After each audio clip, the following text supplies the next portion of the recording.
Nah, narasumber yang hadir di situ cerita bahwa Prabowo mendapatkan laporan dari kepala BNPB bahwa bencananya itu tidak terlalu besar dan hanya mencekam saja di media sosial.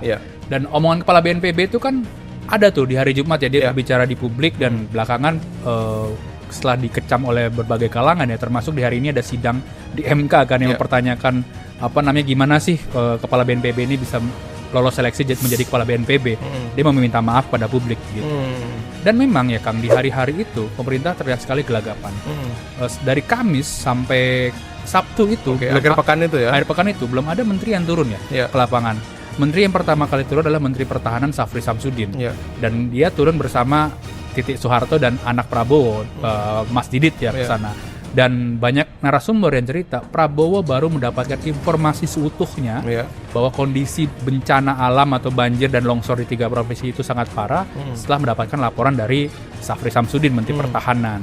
Dan di hari Minggu malam itu para pejabat istana maupun para menteri-menteri itu belagapan, tergopoh-gopoh ya. Bahkan ada yang cerita bahwa ada yang ngeborong sesuatu lah dari Jakarta dibawa ke sana, ke Sumatera Barat begitu.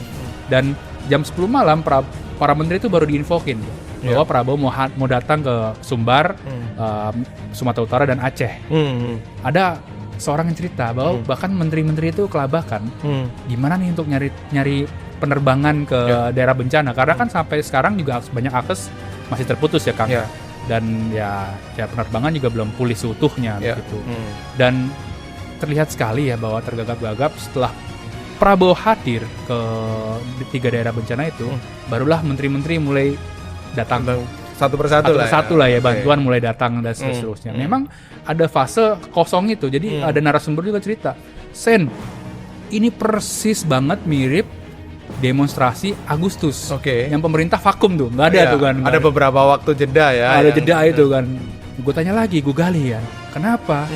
Ya lagi-lagi Prabowo dikelilingi bubble-bubble itu. Dan akhirnya informasi seutuhnya itu ya datangnya terlambat.